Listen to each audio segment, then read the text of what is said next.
Okay, good evening, everybody. You're very welcome along to this webinar on the access arrangements update for 2025-2026. Just to introduce you all to myself and to Nick, who you're probably all familiar with. My name is Rebecca Good. I am an educational psychologist and director of Education Elephant. I'm sure if you're here, you know who Education Elephant is, but just in case, we are a psychology company that provides assessments, tests, courses, and resources to schools, particularly in the area of assessment, really is where we specialize. And I'm joined by Mr. Nick Late, who is Head of Exam Services with the JCQ. He is going to be the expert who's going to guide you through all the JCQ changes for, in fact, all the positive, there's not too many changes, but all the positive things that have happened in the rules and regulations for this year. And just before we start with the presentations, a few little housekeeping pieces. You are going to have the PowerPoint slides, which will be sent to you in the next 24 hours after this webinar. You'll also have access to a recording of the webinar, so don't worry if you miss something or it's moving too fast. You can go back and you can have a look. That'll be sent to everybody. Our plan is to go to 8:30 tonight. Do you know what? Every single year we've been running this, we never have enough time. We could keep Nick here until 10:30, 11 at night, but we won't do that to him. So we are going to have a stop at 8:30, and I'm sure we will have lots of questions. But what I would ask you to do is to put your questions into the Q&A box on screen. And then as we go along, if we don't have time to answer them in this session, we will do a follow-up session with the answers to all those questions. We've done the same every year and it's worked quite well. So to start off this evening, I'm going to give a short presentation on an assessment tool that you can use for access arrangements. And then we're going to follow up with Nick's presentation, which is really what you're all waiting for, I'm sure, which is the updates to the JCQ. So as I said, questions in the Q&A box as we go along. Please do not put them in the chat box. If you put them in the chat box, likelihood is they will not be answered. So please put them in the Q&A box. Okay, so to start us off, I am going to just give you a short presentation on the new SWIFT assessment.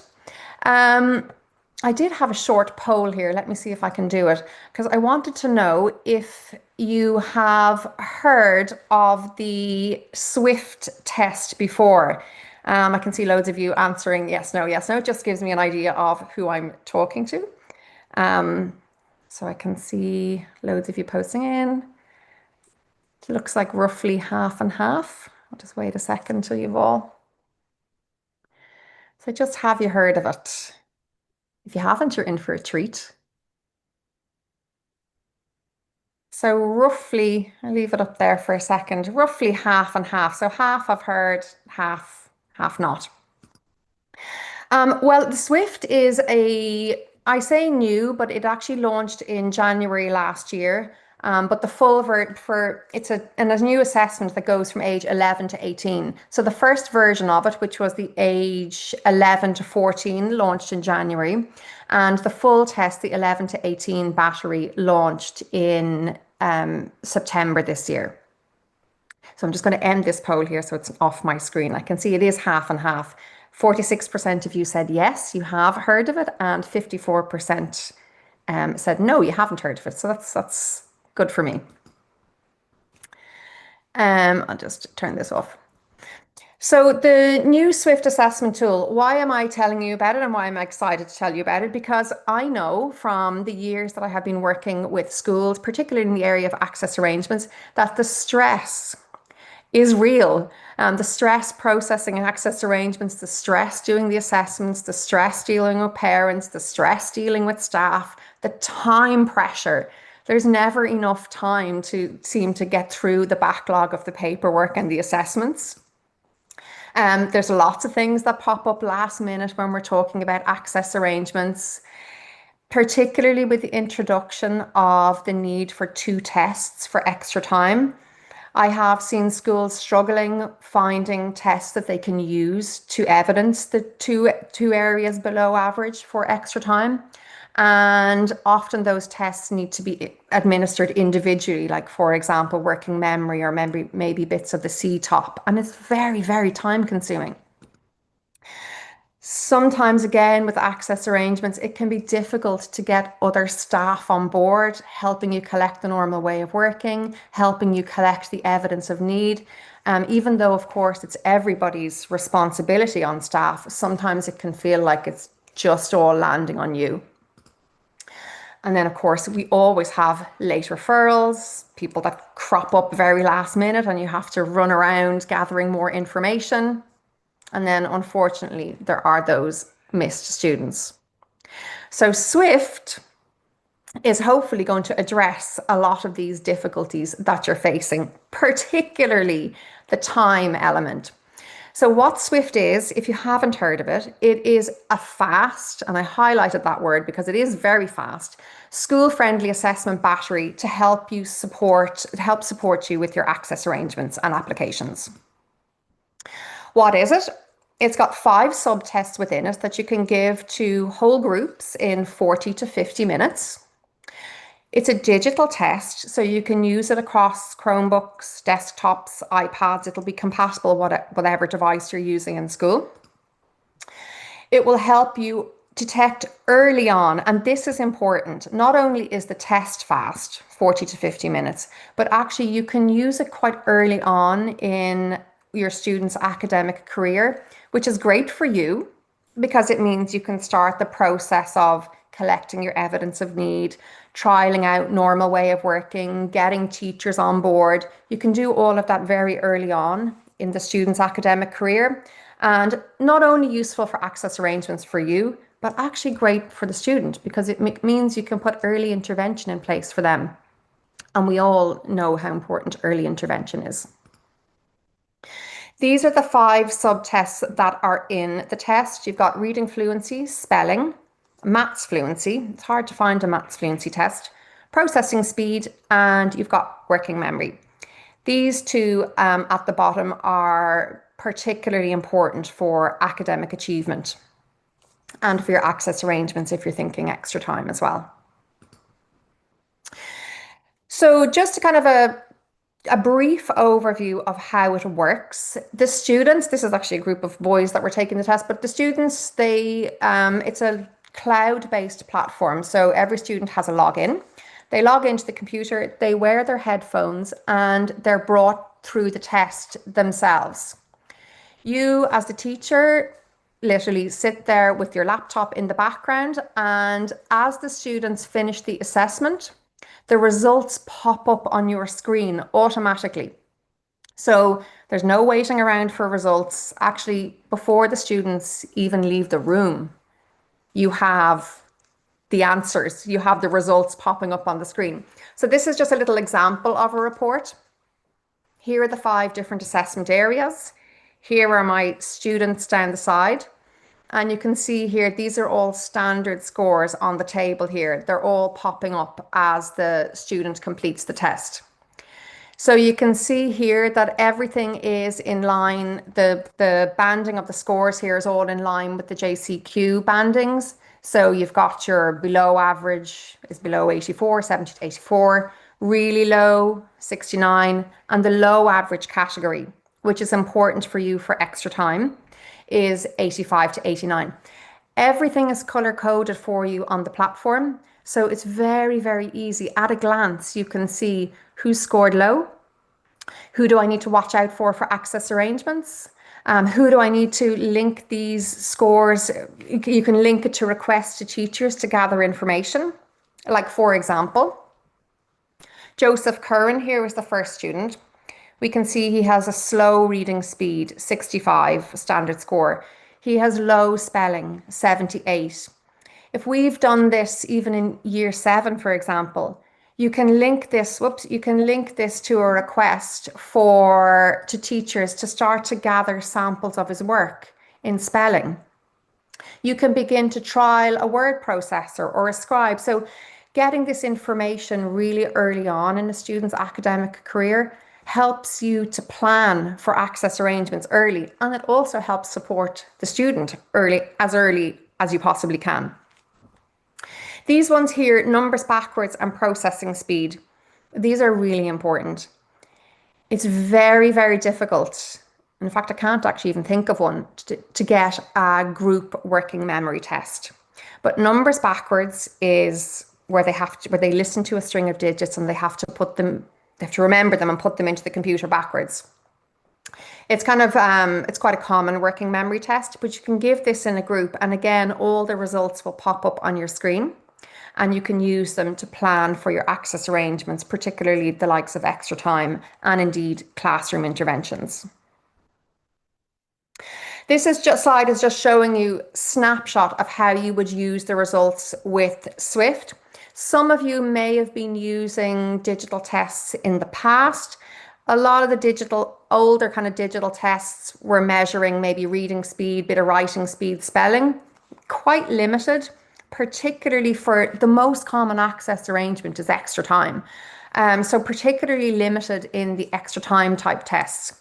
But with Swift, you're going to do reading speed, very important, of course, for reading exams and just general access to the curriculum. And these two, I think, are probably the most important. They're those underlying cognitive skills that affect performance and academic achievement. And actually, they can affect quite a bit of self-esteem as well. But you've got your working memory and your processing speed. Maths fluency is there as well. And you've got your spelling. So unlike the sort of literacy focused digital tests that might have been used in the past, Swift is giving you a much more holistic view of the student, capturing a bit of maths, core thinking skills, working memory and processing speed, and also then your reading and your spelling. You can use all of the Swift tests on the JCQ format. So I know this is all about access arrangements today. So in terms of extra time, you can use reading speed, working memory, processing speed, and maths fluency. But maths fluency, of course, only for the maths test, and spelling you'll use for a scribe. So you've got 4 different tests there that they're all discrete or individual, they're different. So you can use them all for extra time. And indeed, you can use reading speed to evidence a reader. This is just a little table showing you how they map across to the different assessments. So you've got your reading fluency, extra time, scribe. And this is just showing you, if you've done the tests early, how you can use it. So for example, if somebody scores low in reading fluency, and you've done it early, perhaps in year 7, you can link it to a request for feedback on, are they getting their exams completed on time? Are they running out of time? Are they slow to read? Are their reading skills poor? You can collect all this information very early on. And same with each of the other ones: spelling, maths fluency, working memory, processing speed. All linked to requests to the other teachers on staff to start to monitor and gather information. Having information on working memory and processing speed early on is brilliant. It'll stop a lot of those late referrals to you, because working memory and processing speed, sometimes those difficulties are not picked up till much later on. So rather than waiting for a teacher to walk up to you or to send you in a concern form saying such and such a student has difficulties, you're actually nearly ahead of the game, because working memory and processing speed will affect academic performance quite a lot. So knowing these, like where a student lies in these skills early on, is going to help you get ahead of the game. This is just really showing you how you can use the scores. If you give the test in year 9, year 8, you can use the scores on the Form 8.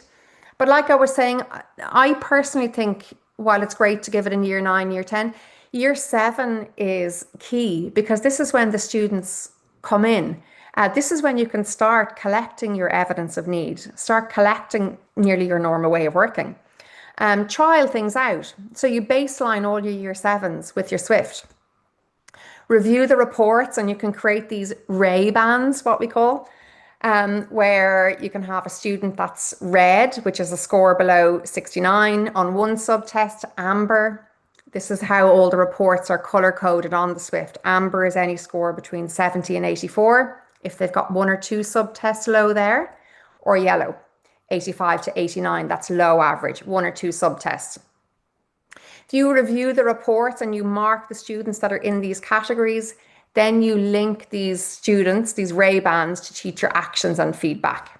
So for example, if you have a student that has 2 scores in the amber range, maybe reading fluency and processing speed, you can then link that to a request to that teacher or teachers to monitor their speed and their stamina on their work. Or you can link it to whatever requests you want, really. But particularly around access arrangements, we'll be thinking speed.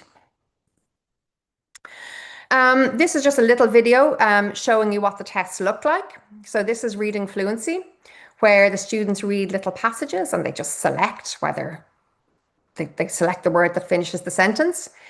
It's not assessing comprehension, it's assessing their speed of reading with comprehension. It's 6 minutes long, it's really fast, and you'll be thinking anyone that scores low, extra time, possibly reader.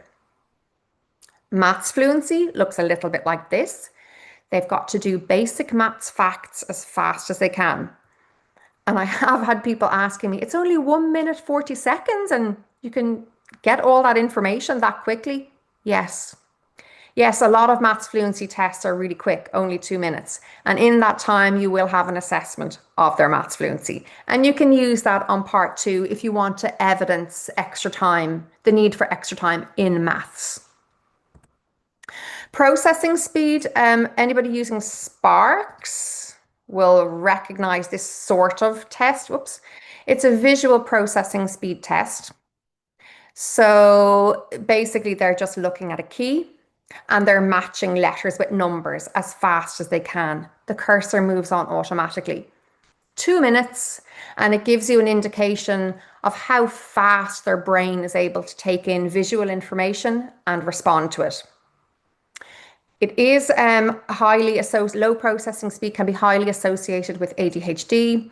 You'll be thinking attention, concentration difficulties, possibly extra time or rest breaks. Nick will be talking about rest breaks later on and how that really being able to distinguish between the need for extra time and the need for rest breaks, and having a processing speed score early on will allow you to trial rest breaks to see if they're suitable over and above extra time. And then working memory looks something like this. They listen to numbers being called out and they put them into the screen backwards. Simple as that. You'll be looking at possibly extra time, possibly rest breaks. And the last one is spelling, and spelling doesn't really need too much explanation. So that is a whistle-stop tour because I really want to get you into Nick first. But if you're interested in understanding more about the Swift or seeing how it can work for your school, there are a lot of schools onboarding with the Swift already. Send us an email. The website is also on screen there, and we can give you a demo, or you can actually even sign up for a trial account, so you can try it before you actually buy it. Okay, so I am going to stop talking now and bring in the star of the show, which is Nick. Nick, I'll hand over to you. And Nick, if you want to just tell me when to move on with the slides, I will. Will do. Okay. Lovely. Thank you very much, Rebecca. Well, good evening, everybody. And I'm very pleased to, I can see from the participant number, I think there's 302 of you here. So as Rebecca said, I'm going to take you through the 25-26 changes. So that's changes obviously to the JCQ document access arrangements and reasonable adjustments. So next slide, Rebecca. Okay, so as usual, of course, the changes are highlighted in yellow throughout the JCQ document.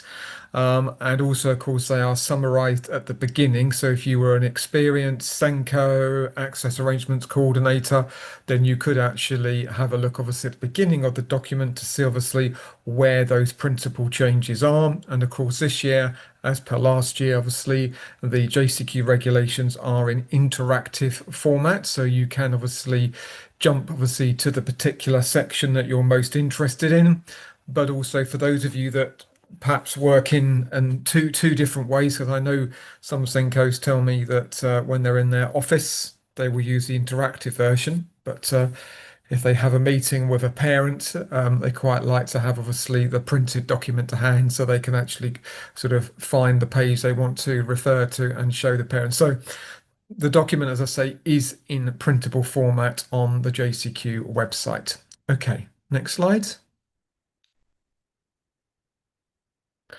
So the JCQ regulations cover additional qualifications. So we have this year Cambridge Advanced Nationals.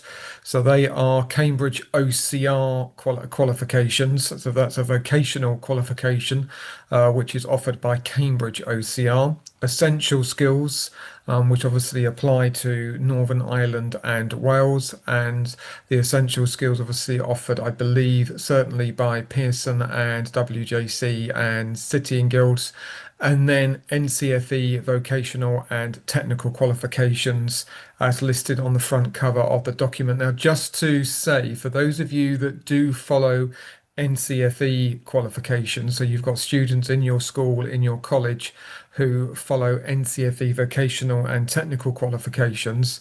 So whilst those qualifications are covered by the JCQ regulations now, they are not part of access arrangements online. So NCFE is in a similar position to City and Guilds in the sense that they sign up to the JCQ regulations, but they do not actually currently use access arrangements online. It is hoped that by next September, that City and Guilds and NCFE are signed up to the document and access arrangements online. So there's complete consistency between the regulations and access arrangements online. So hopefully NCFE and City and Guilds will be in that position.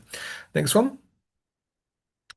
Now, what we are trying to do this year, obviously, is for SENCOs to consider and in turn implement appropriate access arrangements that will prepare candidates for the workplace. So we're trying to get you to think beyond examination. So if you've got year 10 GCSE students who in England, let's say, who have just started their 2-year GCSE course and they're going to be sitting their GCSE exams in June 2027. It's not so much actually, what access arrangements are going to help them for their GCSEs. Of course, that is an important factor, but equally to think beyond that on what is going to be helping that young person actually when they go on to further, possibly higher education and also into the workplace. And 25% extra time may not always be the most appropriate arrangement. And I'll give you an example of that. I met a SENCO last week, and she was telling me of a student in her centre, and he had autism, and he had supervised rest breaks. And during his supervised rest break, and he was supervised, he had to go running round the school playing field. That was his supervised rest break. And when he came back, he was able to then restart the examination. Now, if you turn around and said to him, sorry, you can't have a supervised rest break, you've got to sit in the exam hall for an extended period with 25% extra time, then would he engage with the question paper? Question mark. Would he complete the examination? Question mark. Would he lose interest? Would his motivation suffer? Would he actually decide, I don't like this, it's traumatic for me, I'm not going to sit any more exams, and then his sort of life chances are damaged, shall we say. So it is important to actually think that 25% extra time is not always going to be the most appropriate arrangement. It shouldn't be used as a default position. And actually, instead, there may be alternative arrangements such as assistive technology, and that is important. And I know obviously technology can sometimes be a constraint for centres in terms of cost, rooming, etc. But of course, when a student goes out to work, they're not going to have somebody sitting next to them reading. They're not going to have somebody writing or typing for them. So that's why it is important to think about computer readers, speech recognition software. Listening to music, white noise might be appropriate. We've already touched on, and we will obviously in a moment talk about supervised rest breaks, and also, of course, we have, of course, a timer as well. So it is important, as I say, obviously, to think beyond, obviously, the supervised rest breaks. Um, you know, thinking also about possibly a timer, a prompter, where you've got students who might have concentration difficulties. Okay, next one. Right, so hopefully you will be pleased by this. So a signed candidate personal data consent form and data protection confirmation by the examinations officer or SENCO, they are no longer required. Okay, so you don't need those anymore. I have seen some emails where people have been asking, oh, I can't find them on the JCQ website, so they have now gone. Okay, so moving forward, I can see somebody's put a thumb up there. So they have gone. Okay. But the important thing, obviously, is that you must inform the candidate that an application for an access arrangement will be processed using access arrangements online, and that should be part of the standard sort of student voice. And this is probably something that we will build on for next year, that actually the student is playing a part in the determination of the access arrangement to an extent.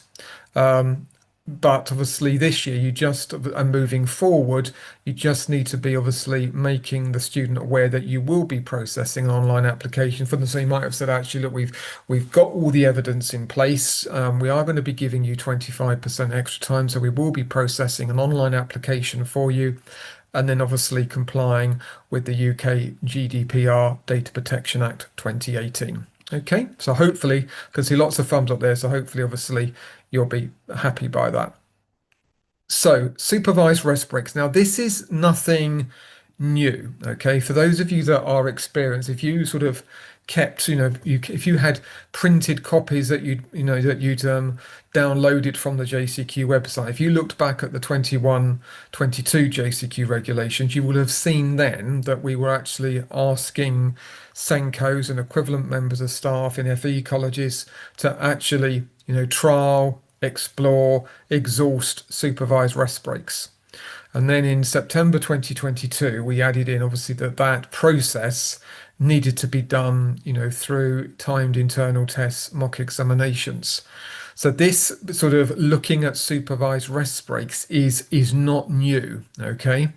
We haven't suddenly said, right, now you've got to explore, trial and exhaust supervised rest breaks. It does go back to September 2021.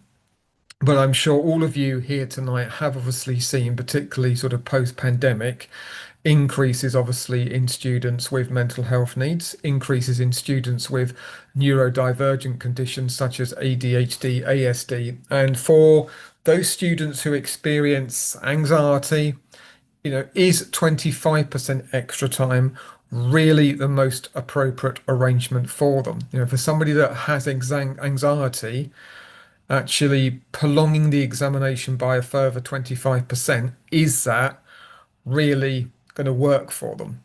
A student or a candidate with a medical condition.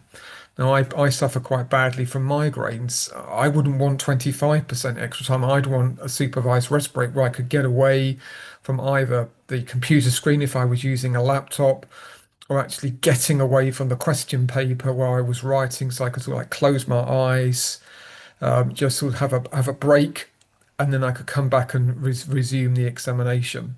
For somebody who struggles to concentrate, is 25% extra time really going to be the most appropriate arrangement?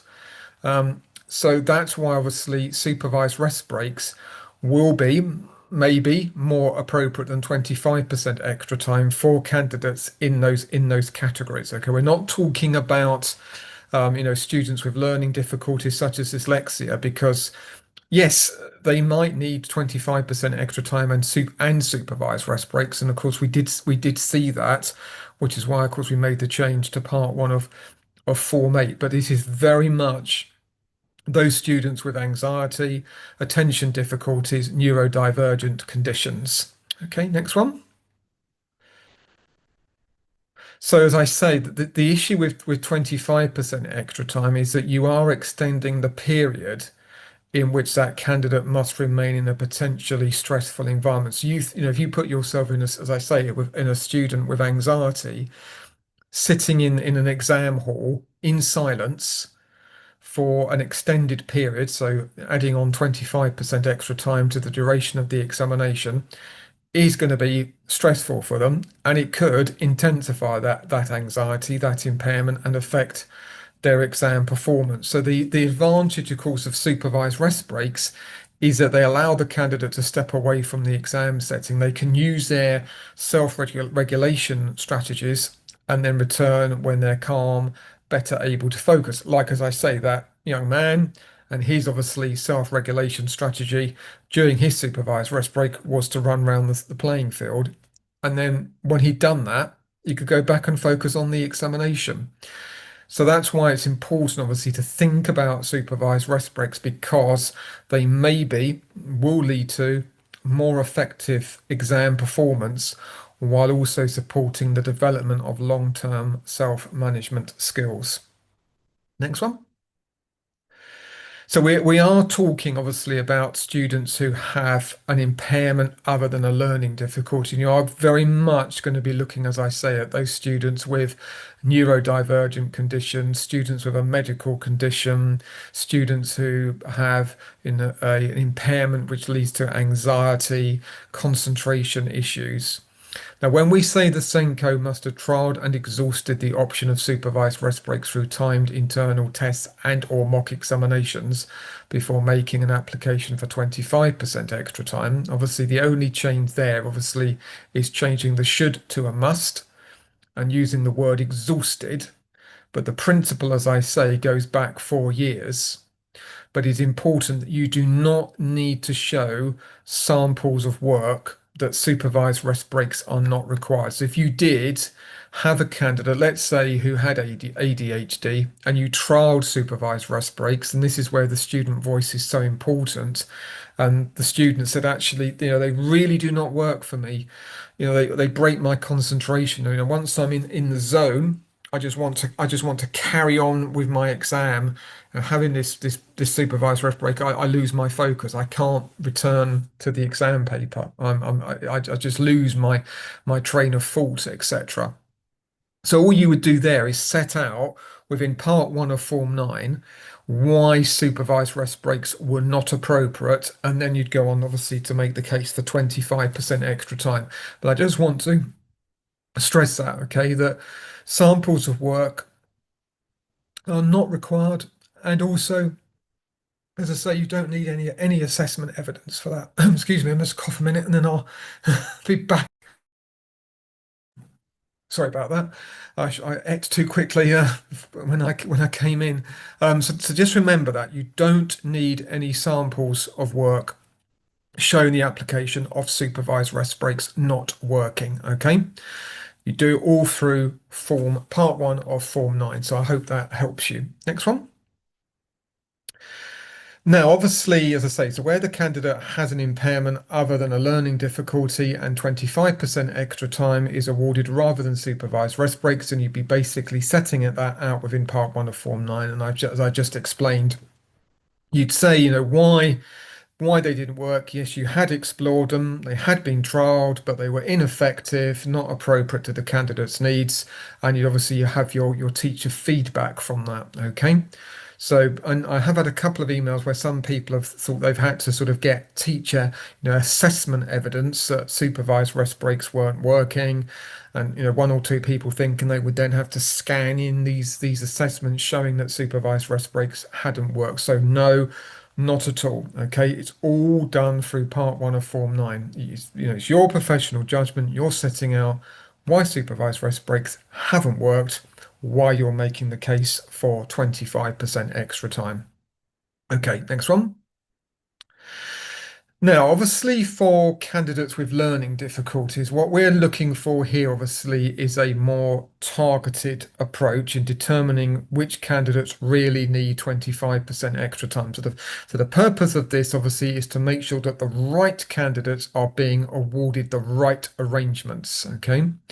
Now, I have to say that some JCQ centre inspectors have found, so let's say that the inspector is presented with paperwork, and on the front of part 1 of Form 8, let's say it says, um, Jack Good. So the inspector expects the picture of need to be talking about Jack, and actually the picture of need relates to Ben, because actually what the centre has done is just has cut and paste part 1 of Form 8 from one candidate to another. So we have come across that, unfortunately. So what we want basically is this personalised approach to part 1 of Form 8.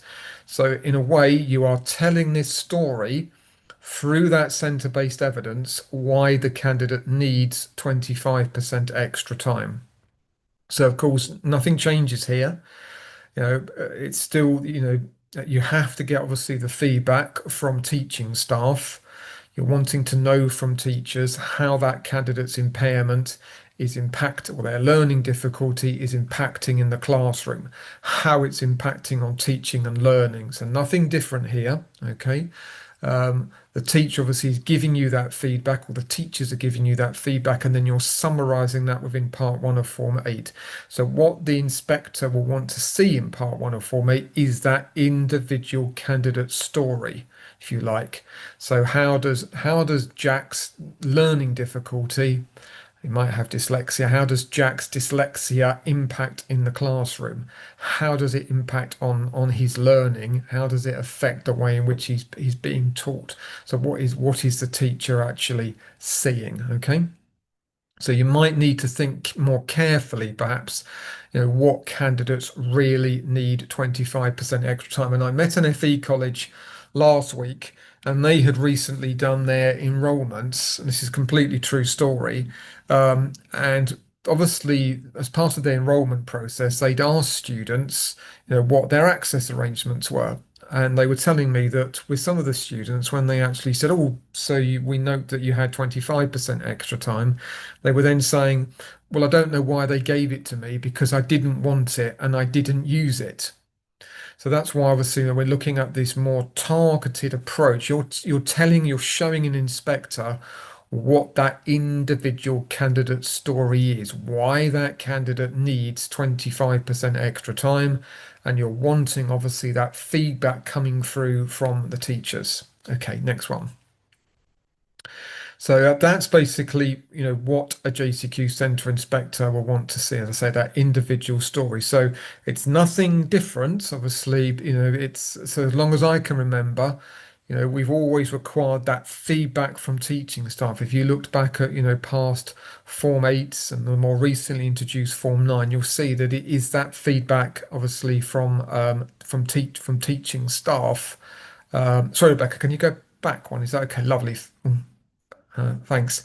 So that's key. Okay, now a JCQ centre inspector could say to you, so could you tell me how you've used the teacher evidence to complete part 1? Can you tell me how you sort of work with teachers? Could I see some of the feedback from teachers? You've mentioned here, you've given an example of what the English teacher said. Could I see the feedback from the English teacher? So that's nothing new, okay? Getting that feedback from teaching staff and how that candidate's learning difficulties impact in the classroom, and what arrangements are being made for internal tests, mock examinations. Okay, next one. So as part 1, obviously, of Form 8 will feed through to part 2. That's going forward. That's what an inspector wants to see. And certainly I've done inspections. I've accompanied a JCQ inspector, and certainly one or two of the inspectors that I've gone out with and done inspection with, certainly one or two of them have actually said that to schools. Looking at what I want to see is that individual picture of need, how that's feeding through to part 2. So you've mentioned actually reading and writing difficulties. Yeah, I can see within part 2 those below average scores relating to speed of reading, speed of writing. So that, and then that picture of need, that feedback from what teachers have been telling you, that demonstration of normal way of working, that's consistent with the standardized scores recorded within Part 2 of Form 8, it then leads to 25% extra time being recorded as the agreed access arrangement. So certainly where you've had students that have come, if you're a secondary school, where you've had students that have come into your school from year 7, and they may have had sort of, issues at primary school. So you've had that information from the feeder primary schools. So you've got a good picture of need, normal way of working. So the inspector can see that normal way of working is feeding through into Part 2, the teacher observations feeding through into Part 2. And then obviously you've got the confirmation of 25% extra time being recorded within Part 3. And I certainly know one inspector, says to SENCO actually really your Part 2 is substantiating what you've written in Part 1. It's substantiating what the teacher has told you, has fed through to you in terms of that student's difficulties in the classroom. Next one. Now, skeleton information within Part 1 of Form 8 prior to the assessment is no longer sufficient, okay? Because obviously what inspectors have found is that there was obviously just enough information for that student to be assessed. So the assessor had just about the right information to work out. So where are these students' difficulties? What do I need to assess? But then Part 1 of Form 8 was never, shall I say, buffed up. It was left as a skeleton. So that's no longer allowed, okay? And I do hope, I'm sure there are people from FE here tonight, and I did say to one FE college in an email that hopefully over time, the FE colleges won't be getting Form 8 where Part 1 is just a skeleton. It will take time, but I hope obviously that in particular will help FE colleges, sixth form colleges, where they're reliant obviously on the Form 8s coming through from schools. Now, comments from parents cannot be recorded within Part 1 of Form 8, okay? And again, this has been picked up by assessors. It has also been picked up by JCQ centre inspectors, where there has literally been one line within Part 1 of Form 8 to the effect of, I mean, obviously I can't sort of say it, with exact accuracy, but something like parent has requested 25% extra time, or parent wishes their child to be given 25% extra time. So it's words to that effect, a single sentence saying the parent wants 25% extra time.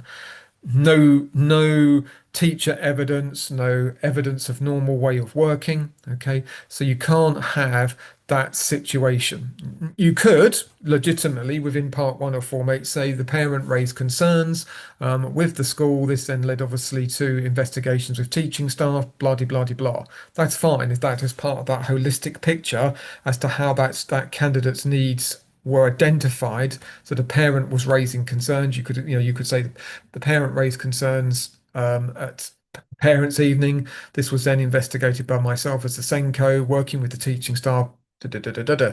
But what we cannot have is single sentences where obviously the parent has made representations to the school and it is just parent wishes for 25% extra time. Okay. The statements within Part 1 of Form 8 must be addressed prior to the assessment. Again, this is nothing new, but this is a reminder that you must complete Part 1 of Form 8 before the candidate is assessed. You need that normal way of working, that picture of need in place. Okay, next one.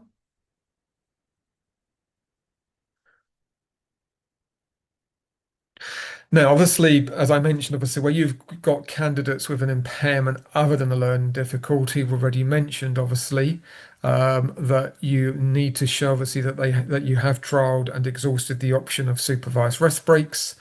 And then again, through the feedback from teaching staff, through timed internal test mock examinations, the SENCO has determined that 25% extra time is a more appropriate arrangement and not supervised rest breaks. So that is very much for those students. I would say not so much, certainly I don't think you wouldn't necessarily be looking exclusively at supervised rest breaks for a candidate with a visual impairment. They might need supervised rest breaks, but there, you're generally looking at 50% plus extra time. This is more, your students with neurodivergent conditions, a medical condition, and mental health issue. Okay, Next one.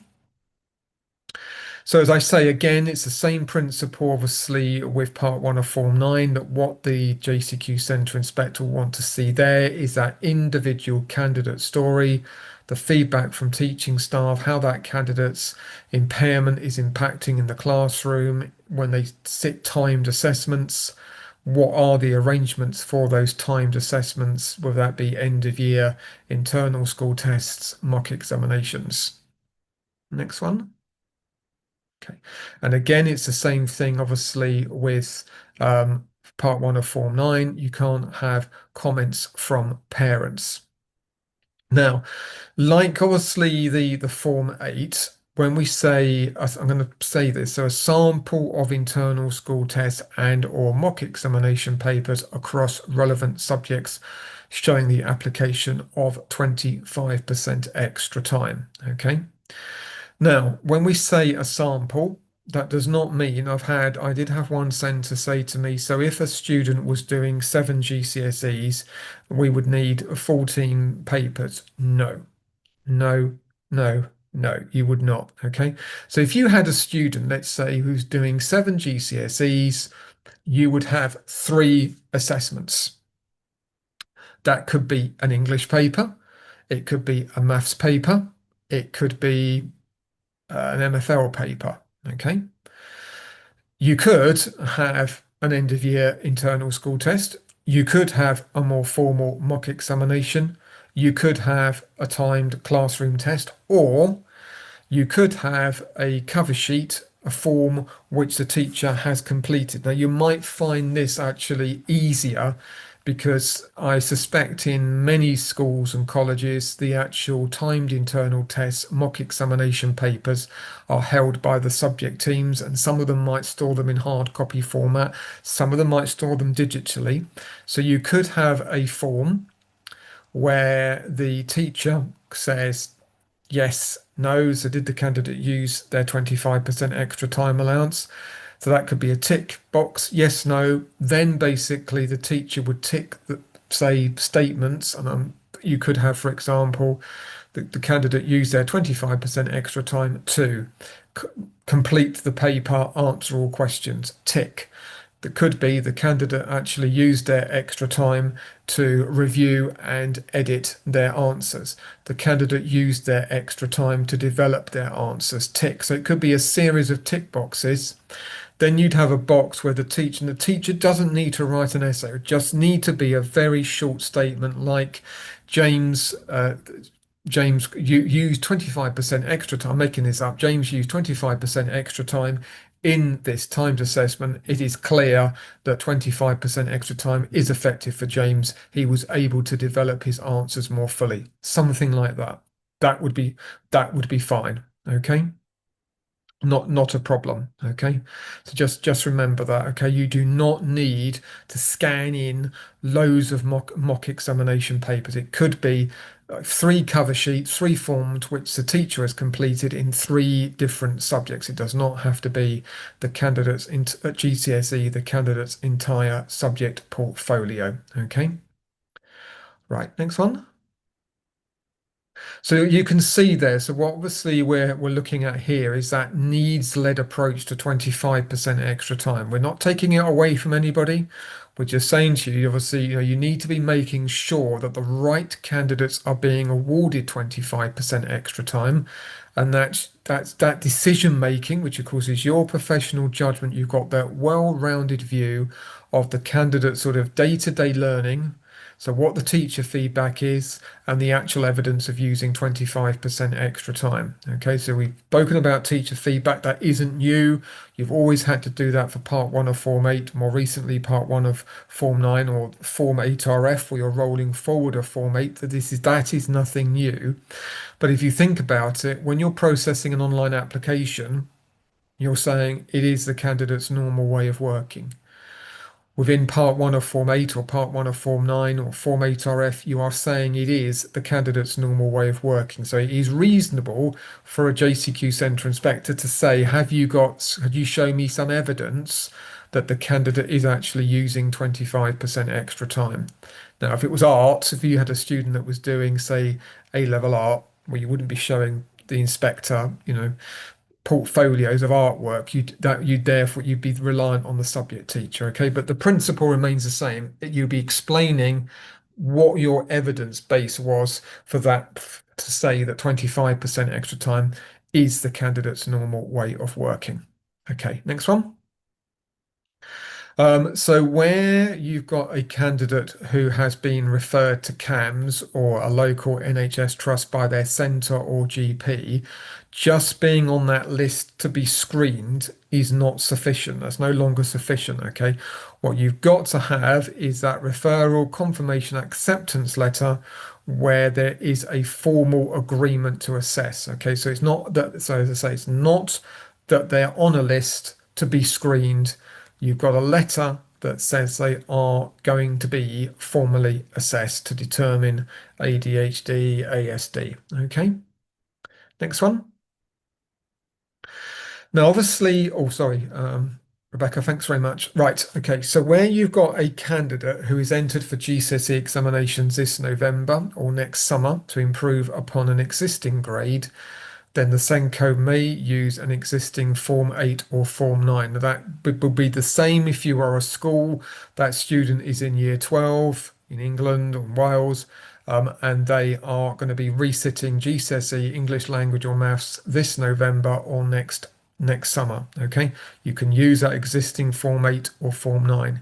If you are a college and you get a correctly completed Form 8 or Form 9 from a school, you've got evidence of the assessor's qualification, or you've got the specialist evidence to supplement that Form 9, such as an EHCP or a formal medical diagnosis, you do not need any updated centre-based evidence. Okay, so if you're an FE college, you don't need to ask the maths tutor for evidence. You don't need to ask the maths tutor for any assessment evidence. If you've got a good Form 8 or good Form 9 from a school, you just need to process a new online application. So this is why it's so important, particularly obviously for those in England, that who are schools that you really help your FE colleges, okay?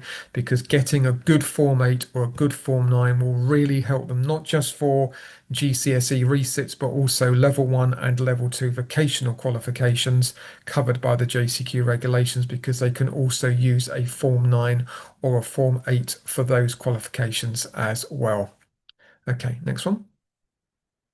So reading assistance. So if you've got a candidate who only requires occasional words or phrases to be read, they may use an examination reading pen. So the reader, I mean, it could be a computer reader, but a reader is for a candidate with poor reading skills, okay?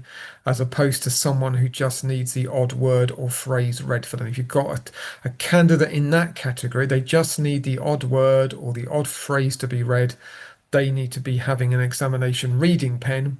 And where you've got somebody who needs that really sort of more in-depth reading assistance, they're the ones who need the reader, and ideally putting them onto a computer reader, because as we said earlier, that will help them moving forward into particularly HE and also the world of employment.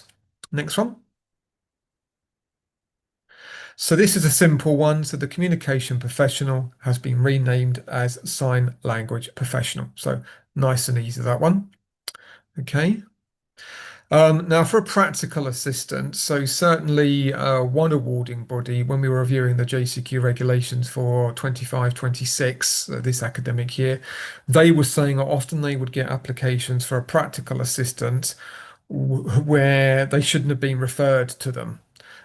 Because actually the proposed task or tasks the practical assistant would perform in that examination or non-examination assessment would actually invalidate the published assessment objectives. It would invalidate the very skill that the candidate themselves is required to demonstrate.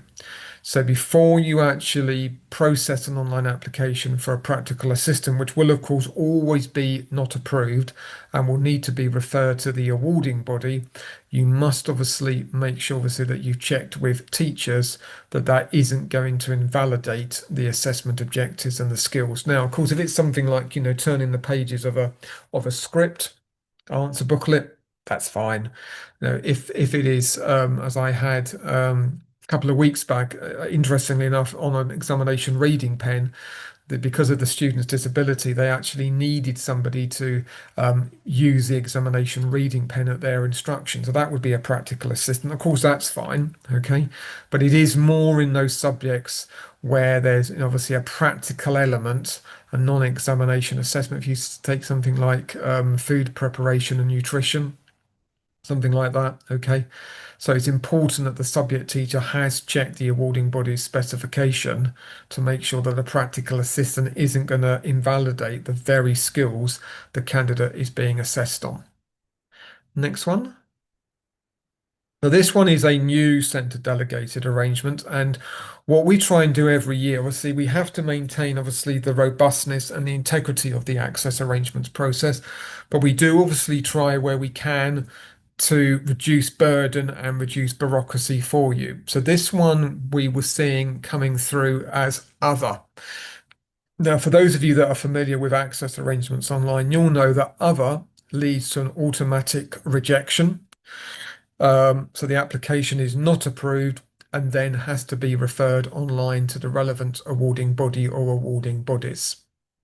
So we felt that this one could sensibly be delegated to centres. Okay, so where you've got a candidate who has persistent and significant concentration difficulties, so note the words persistent and significant because obviously they align to the Equality Act of 2010. Okay, so where you've got a candidate perhaps who the only way they can get through that exam paper because of their disability, because of their impairment, is to doodle. That's a centre delegated access arrangement. No evidence, no online application, because it doesn't advantage anybody. You're not giving that candidate an advantage by allowing them to doodle, but you must make sure obviously that the doodling sheet is included within their answer, completed answer booklet. So you put it inside their answer booklet. Next one. So bilingual dictionary with 25% extra time. I'm sure some of you may have been in this unfortunate position where, let's say, during the summer examination series, the candidate actually found that partway through their examinations, they could no longer have a bilingual dictionary with 25% extra time. So they were dropping from a bilingual dictionary with 25% extra time down to just the bilingual dictionary. So if you think, so the candidate, let's take this summer exam series just gone. So the student arrived in the United Kingdom on the 30th of May 2022. So by the 30th of May 2025, they would have been in the United Kingdom for 3 years. So exams up until that point, fine. They come back after the half-term break. We're into June. Sorry, you can't have your bilingual dictionary with 25% extra time. You can have your bilingual dictionary where it's permitted, but no extra time now. So some exams done with bilingual dictionary and 25% extra time, others not. Was that a fair exam experience for that candidate? Probably not. So we've now remedied that. So they will be allowed to actually use their bilingual dictionary with 25% extra time right the way through until the end of that examination series in June. Okay, so it applies to the actual exam series. I did have somebody say to me last week that they, what was it? I think that the candidate had now been in the United Kingdom for more than 3 years and they were resitting GCSE maths in November. And I said, well, no, because obviously the 3-year period has expired before the actual start of the exam series. So then that scenario, they could only use a bilingual dictionary. What we're talking about is where that 3-year period falls within an examination series. Okay, next one. So these are just obviously some reminders for the new academic year. Okay, next one. Now, remote invigilation does not mean an invigilator going to the candidate's home to conduct the examination. I thought that I'd sort of sold this for the 24-25 JCQ regulations, but we were still seeing this.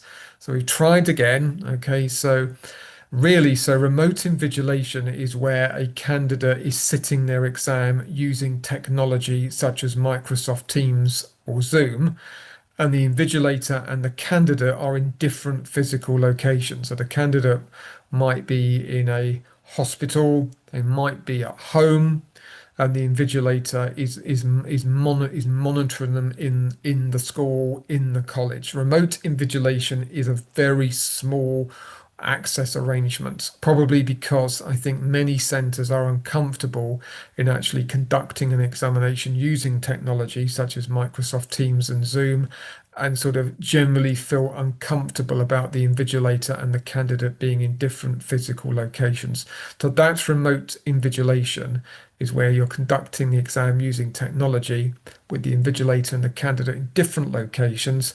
An alternative site arrangement is where the candidate and the invigilator are in the same location. That could be, and I'm sure some of you had this in the summer, of an invigilator going to the candidate's home to conduct the examination.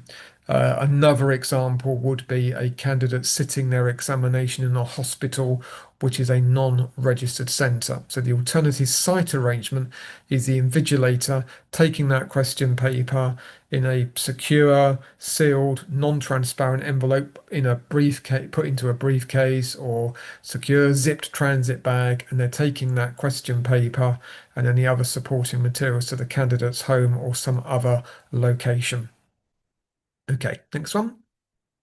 So timetable variation requiring overnight supervision for a candidate with a disability. Now, obviously, I'm not doing this with you in person, but certainly from the in-person events I did last week, I think SENCOs feel actually this is more of an admin task, shall I say. It's not really one they feel that they need to complete a Form 9 for. That might be something we think about going forward to take some of the burden off of SENCOs.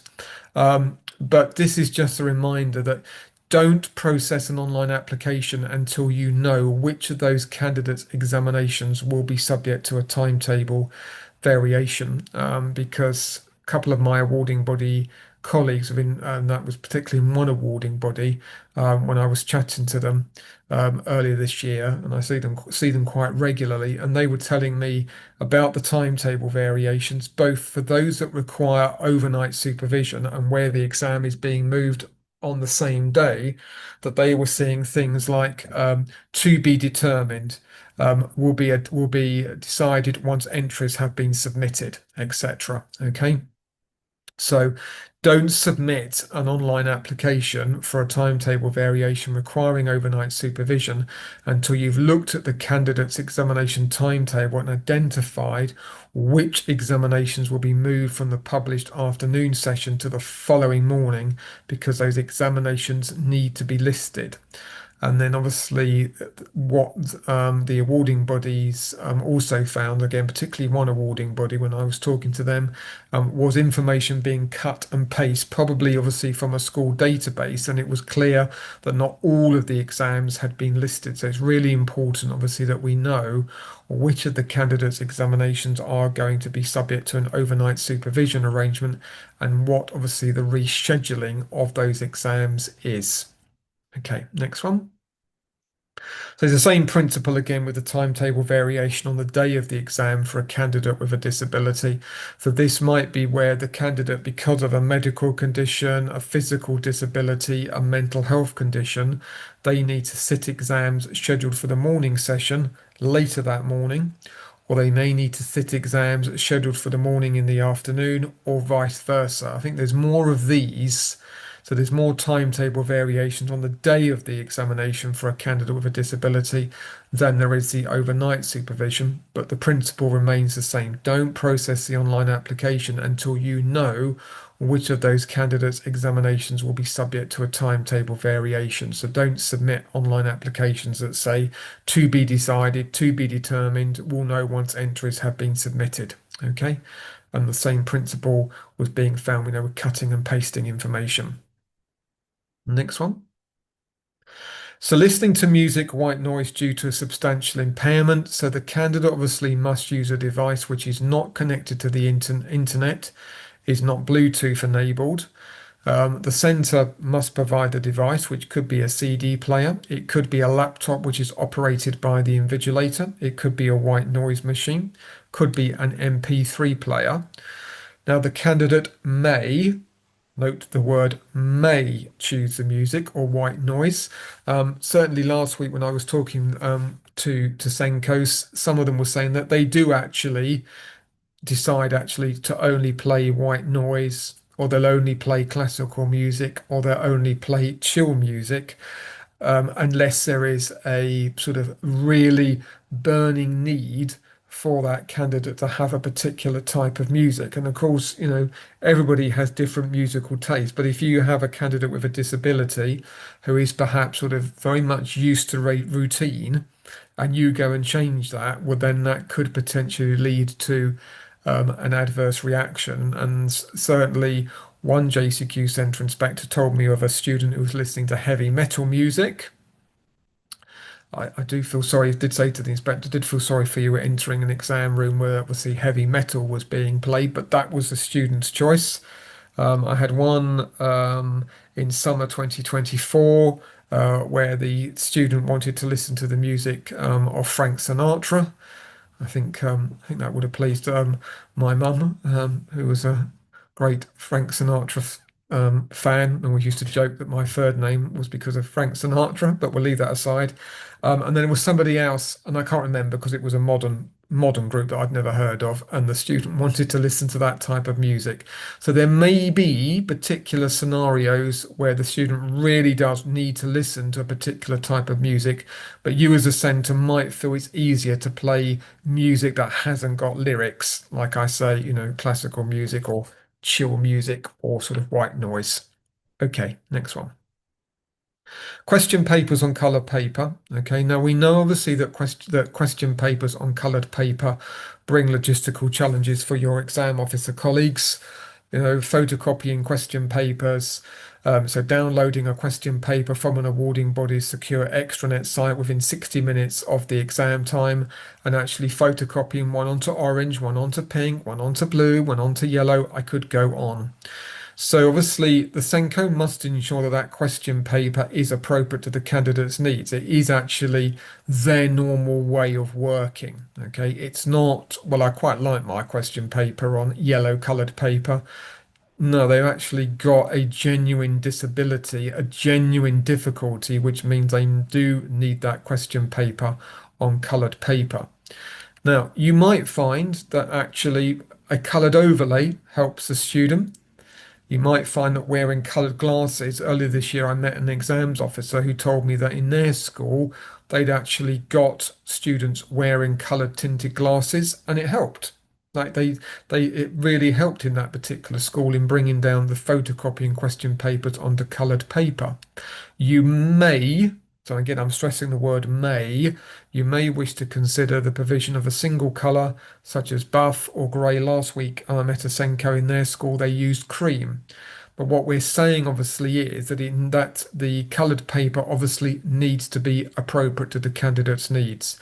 So we're not saying, I had one or two emails where people were reading this and saying, oh, well, so you're now saying that we can't provide yellow coloured paper or green coloured paper. We're not saying that.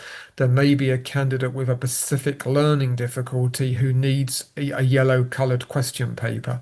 That is a reasonable adjustment. It's appropriate to their needs. That's fine. We're just obviously noting, recognizing that particularly obviously for schools and colleges, particularly for the exams officer, this is a logistical challenge. So you do need to be making sure that the right candidates are being given the arrangements, a bit like 25% extra time. You're making sure the right students are getting that coloured question paper, but there may be alternative ways of working, such as a coloured overlay, the candidate wearing tinted glasses, and in some cases, but not all, a single colour such as bath or grey or cream might help. But at the end of the day, you may still have candidates with a specific learning difficulty such as dyslexia who do need that yellow or blue, orange coloured question paper, etc. Okay, next one. So modify paper, this is just a reminder. Make sure obviously that you do adhere to the deadline. The deadline is the 31st of January. Of course, there may be scenarios, so you might actually submit your modified paper orders by the 31st of January, and then actually the candidate's vision deteriorates. So you have to order alternative formats. Of course, the awarding bodies will always help you. They will make sure those orders are fulfilled, okay? But it is just making sure obviously that the orders are processed in a timely manner, noting that deadline, and don't select all formats of modified papers, okay? You selecting the format which is that student's normal way of working, whether it be A4, 18, modified enlarged, or whether it be A3 36 point, okay? Next one. So painting the picture of need, we spoke about that earlier. So you could actually observe the candidate in the classroom to see their style of learning. You might actually say, well, I don't know why he's saying that. I haven't got time as a SENCO to be observing the candidate in the classroom to see their style of learning.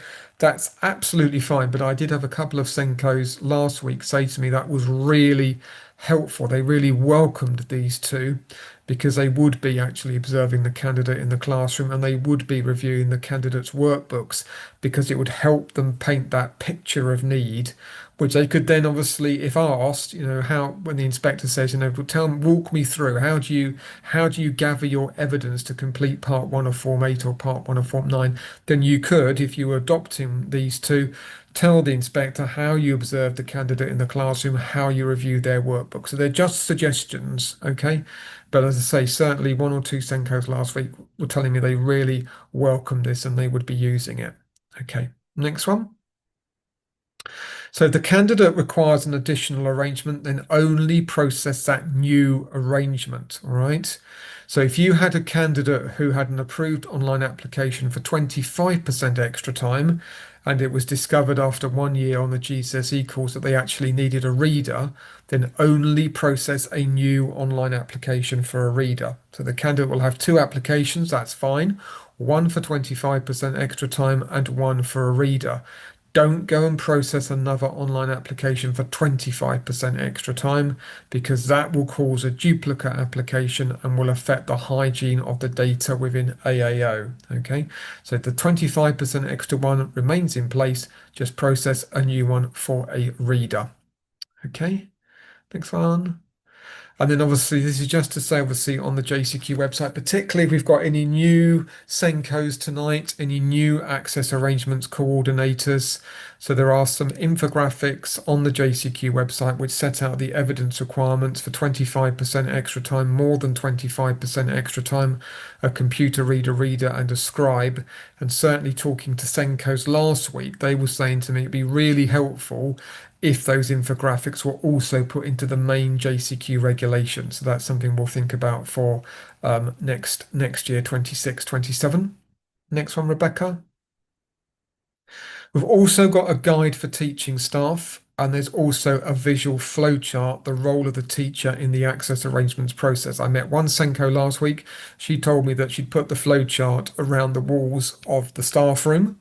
Okay, so do obviously share those with heads of department, heads of faculty, so that you are getting teachers giving you the right information.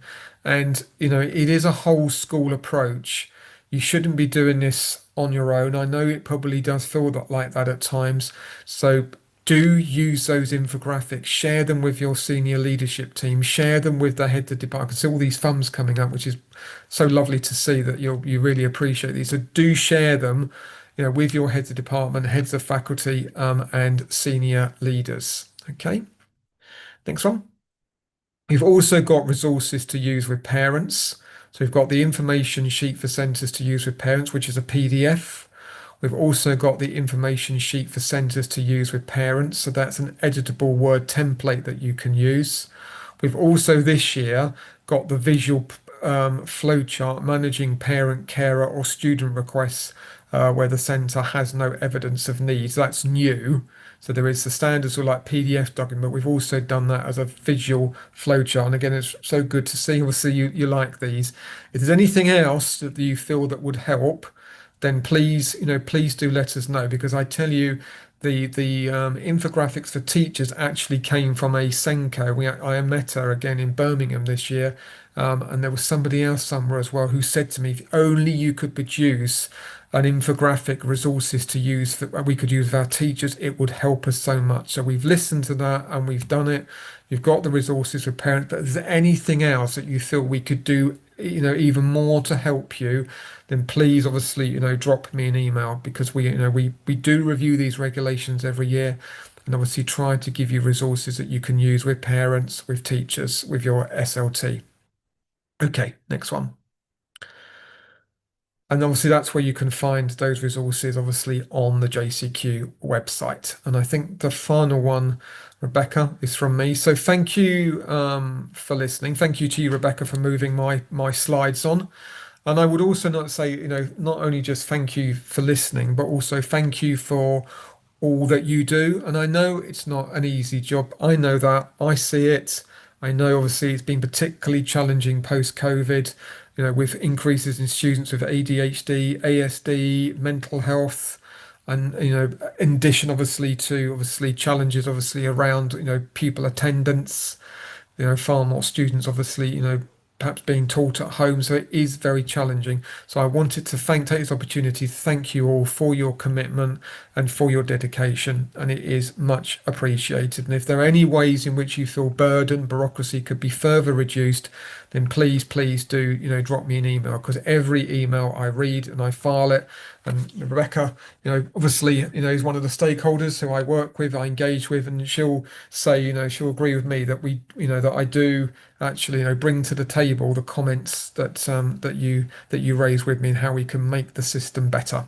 Right. So I think that's enough from me, Rebecca. I think we've got about 10 minutes for questions, so I will Yes, do my best.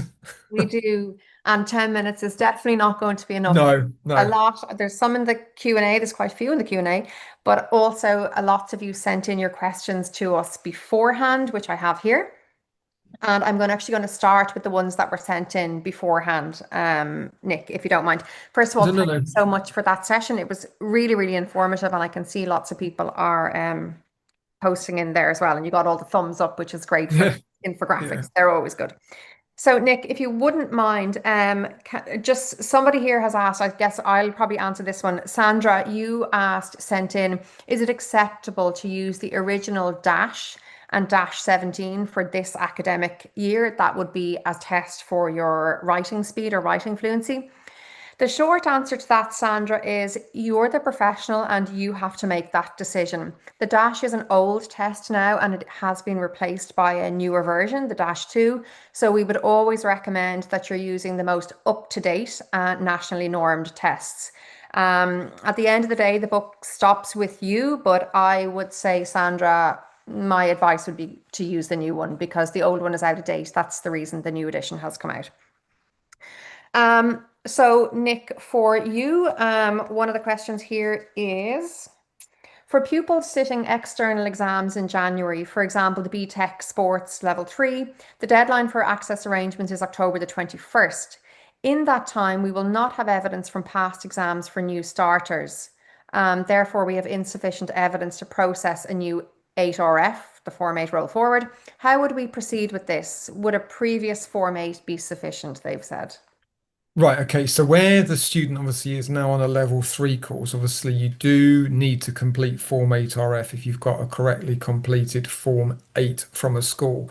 What I would say to you and what I've said to others, obviously, is that you can process online applications after the 21st of October. So you could actually process online applications in November. You could process online applications in December. Okay. You're not going to get into trouble for doing that. Okay. I did have one send to say to me earlier today, well, would I get some penalty for that? No. And I will speak to my awarding body colleagues again about whether we can have a later deadline for the January VTQ series. So you can process online applications. You do not need, a formal mock paper. You don't you don't need sort of like something which is similar to an end of year internal school test. If you can try and get the teacher to give you sort of feedback on a short timed test, that would be fine. And then what you would do is if you get that one piece, and as I say, it could be a timed classroom test, just get the teacher's feedback on that. And then for a future series, because the BTECs are unitized, then let's say before June 2026, you could then have a further piece of assessment evidence. Tending how your school works, you might be a school that actually will scan a mock paper. That's because that's your setup. As I say, that is not mandatory. You could ask the teacher to give you a cover sheet, a sheet where that student has done a more formal assessment. And again, the teacher is confirming in that particular unit that they are using their extra time, how they've used their extra time. So I think in a nutshell, you can process online applications after the 21st of October into November and December. You don't need a full mock paper. You could ask the teacher to give you feedback, a feedback sheet based on, say, a short classroom test of 20 to 30 minutes.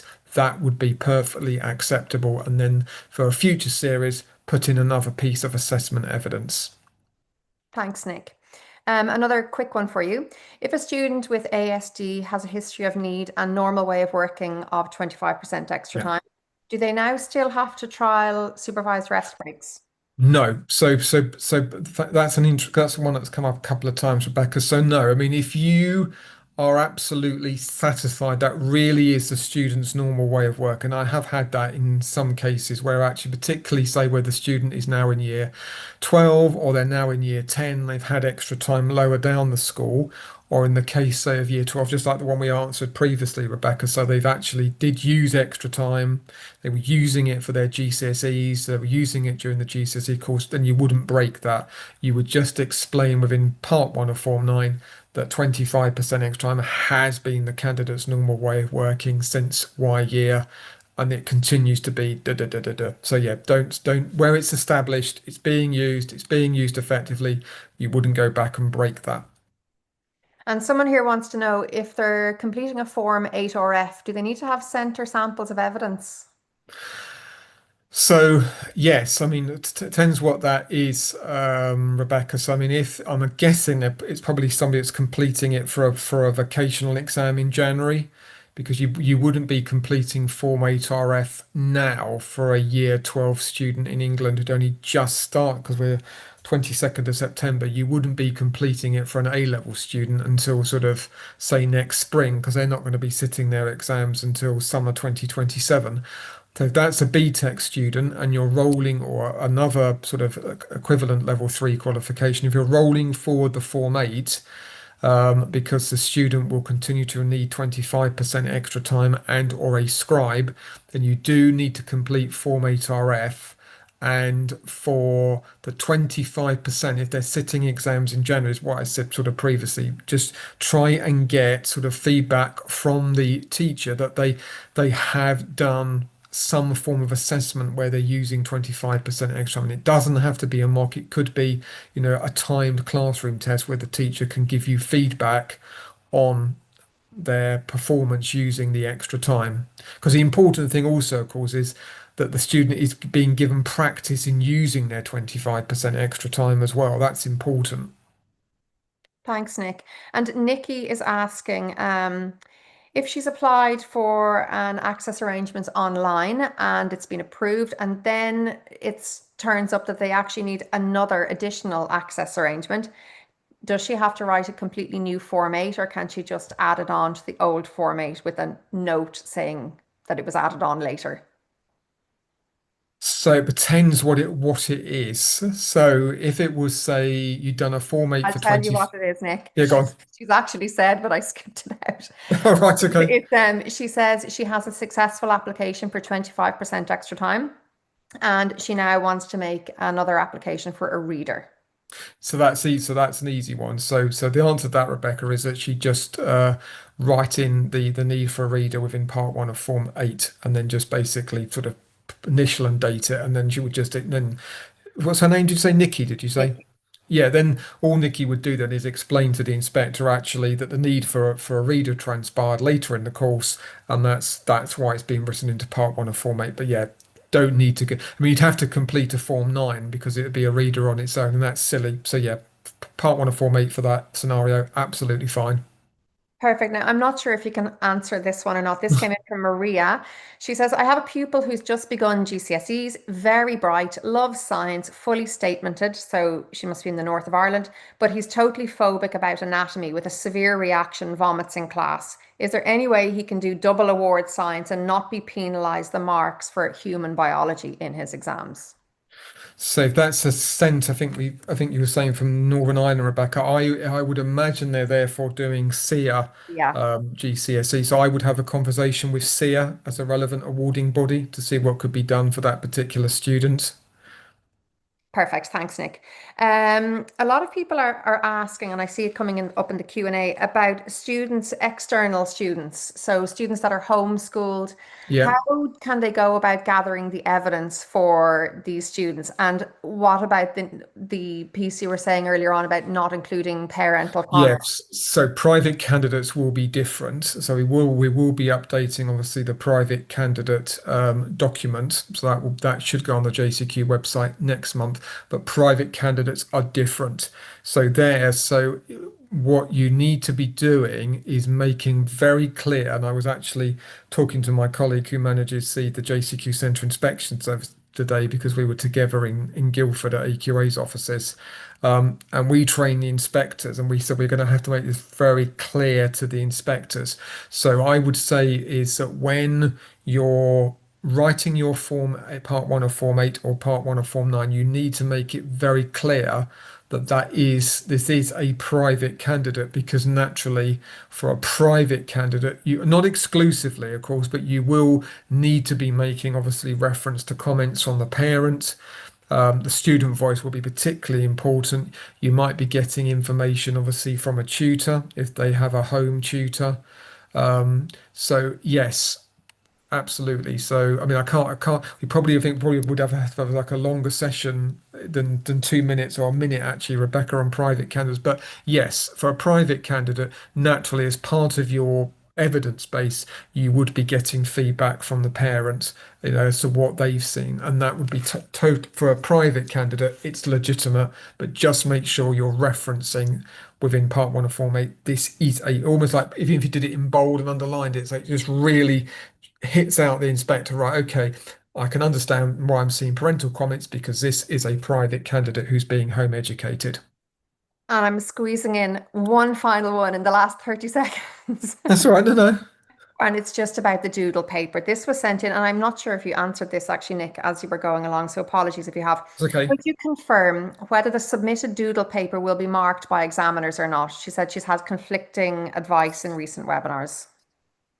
Well, the doodle paper must be included, and um, the person concerned has sent me an email on the same topic. But when I was with my colleague at the JCQ, who manages the JCQ Centre Inspection Service, she remembered it, and because I said to her, I was right in what I said, wasn't I? And she said, yes, you are. So when we discussed this with awarding bodies' operational teams, there was sort of some debate as to whether they actually needed the doodle paper. But one awarding body rep said I would actually have it sent in because you never know what they might actually write on it. The doodle paper should not be being used for rough work. It is basically purely for doodling, but I think it was felt actually to be play safe that actually it was. I mean, I can't comment for every awarding body. That was one where they actually said, yeah, they would prefer to actually have it sent in. But as I say, it should not be used for rough work. If students are doing rough work, then that should be on a separate, well, it needs to be on official awarding body stationery. I think I've answered that one. I'm happy, Rebecca, to do 4 minutes to 25 to, and then we'll. So you want to file if you Okay. want Oh to. God, you've Yeah. caught me on the hop now. I Oh stopped really God. expecting. I stopped really. Sorry. No, no, we'll go. I'll have a look at some. There's so many here. Let me Well, see. 3 minutes now, isn't it? But we'll do another 3 minutes just to Okay, help so some I just people. a candidate who's colorblind. Is there a modified paper for that condition? Somebody has asked. A No, color because pointing. I'm assuming they can. like the examiner. Yes, I mean, so for a colorblind candidate, obviously you have the access arrangement color naming by the invigilator for a candidate who's colorblind, and that's a center delegated access arrangement.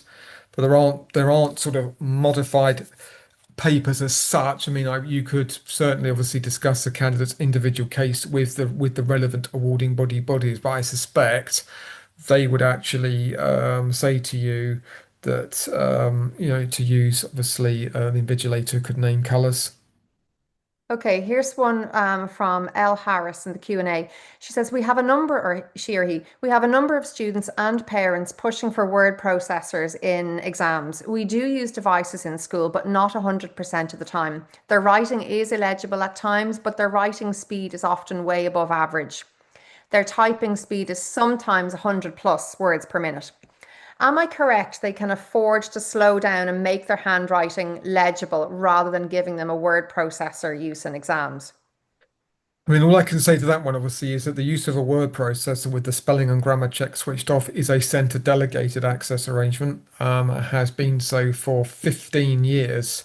So it's basically, it's down to you as a centre as to what your policy is on the use of word processors. I think that's in a nutshell. It's a decision really for your senior leadership team on what basis they want to award word processor, and of course, a centre is required to have a word processor policy. Perfect. I think we'll leave it there, Nick, because Okay, that's absolutely fine. you're Yeah. you're very good. What I'll do for everybody is we will follow up. There's a lot of the questions that came in actually were answered by Nick as he went along, which is super. But if there are others there, and there are a few there that we can follow up with afterwards, we'll follow up with them afterwards. We'll put together something for you so you're not left in the dark at all and you can move forward. Just to say to everybody, thank you so much for joining us this evening. Thank you. Great to have you. And again, Nick, super to have you here It's as my always. pleasure. No. If there are any questions that are test related, really, you can direct them through to us here at Education Elephant. And Nick would hate me saying this, but if there's anything pressing that we haven't covered in the JCQ webinar or are not going to that's not followed up afterwards. I know Nick is always amazing at answering emails, but read through the regulations first before emailing him. I think that's probably my one word of advice. We leave it there, everybody. There's lots of thumbs up and love hearts coming for you, Nick, there. So thank you, everybody. Well, I think also to you, Rebecca, as well, because you organised it, so you should take the credit as Oh, well. I'll take a So bit of credit then. Why not? no, definitely you should. Yeah. Okay. Good night, everybody. It was great to have you here. Thanks, Nick. Thank you. That's okay. Pleasure. Bye bye, Good everybody. night.